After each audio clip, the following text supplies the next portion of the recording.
I'm sorry it doesn't make you feel comfortable, but we're here, we're queer, and we're not going away. I'm not waving. But guess what? You don't get to tell me when I can stop speaking. Well, I'm going to. I'm an elected official. You can't do that. So, Mr. Walker, if you're not aware, and I think a lot of people in this room are not aware and have come here just because this is a gay issue, I am proudly the first openly elected lesbian in North Dakota. So that is why I'm not paying any heed to your crap. So whether you're dealing with a country or a business or any type of relationship, a club that started, whatever the foundations are, that's going to set the tone and set the stage for basically the entire lifeline, the entire timeline of whatever that entity is.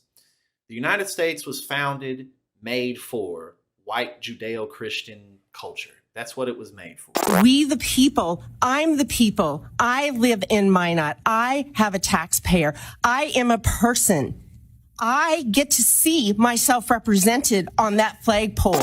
Therefore, everything that we fought for, whether it be, to free slavery, Reconstruction, to end segregation, LGBTQ rights, equalizing the economy, whatever that may be, there's always been those foundational elements of white supremacy that we've had to fight against to equalize the playing field. That's why even in 2022, we're still dealing with small towns in the middle of this state, in the middle of that state, who I don't want to see a flag. I don't want to see the gay flag flying. I don't want to see that. That's going to, turn all my children gay if they see that. If they see that flag, it's going to transform everything.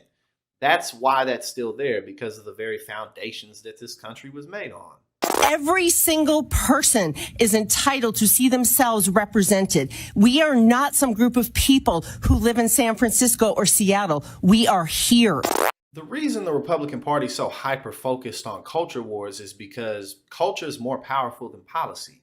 Culture is the way that human beings live their lives in society. It's how we perceive the world around us. It's how we interact with others around us. And given the fact that the United States is still over 60% Caucasian, and that the Republican Party is pretty much homogenously Caucasian, they're fighting for the majority of cultural rule. That's why when we talk about things like eliminating student debt, well, from a practical perspective, if you forgive 43 million people's loans, all that money that they're paying every month will go into the economy instead of to the banks. But then the arguments will be, well, you took the loan, you should pay it back.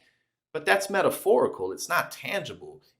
That's an idea that does nothing for the economy that you claim to care so much about. But see, that cultural idea keeps people locked down in place, because as long as you have people who think, oh, well, you paid the loan, you shouldn't get it. As long as you have enough people who think that, then the party won't move towards loan forgiveness, therefore keeping everybody strapped. We are your elected officials. We are your brothers. We are your sisters. And don't tell me you're not hatred and anger. That's all I feel. I've had to listen to it for days now, as is the mayor and many of my colleagues. It is unacceptable. This city is big enough for all of us. Me having a flag flying doesn't take away anything from your rights and freedoms. You can't run around screaming land of the free with your American flag on your shoulder and then vote to take away the freedoms of other people simply because you don't agree with it.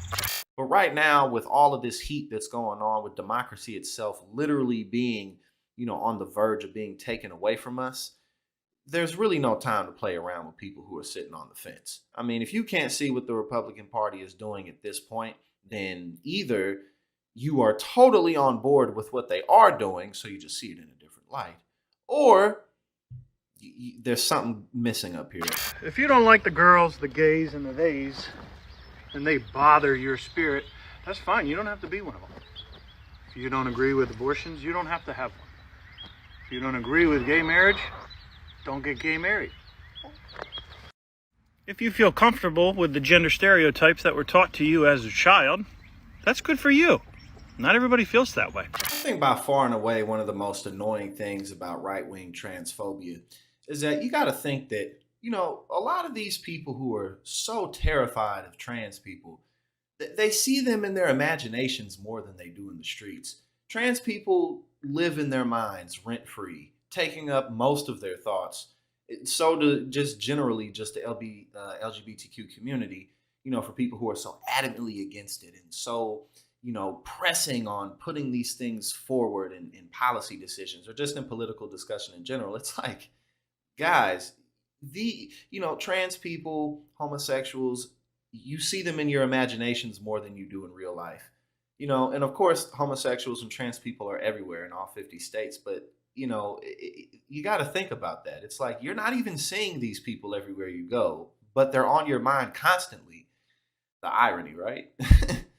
And if your opinions come from a religious background, this is a friendly reminder that freedom of religion means, oh, I'm sorry, I can't do that because of my religion. It does not mean, oh, I'm sorry, you can't do that because of my religion. Don't tell women that you respect them and then vote to take their rights away. Don't tell gay people that you're an ally when you vote for a party that labels them as groomers. Don't tell people of color that you're not racist and then vote for a party that refuses to listen to them screaming that their lives matter.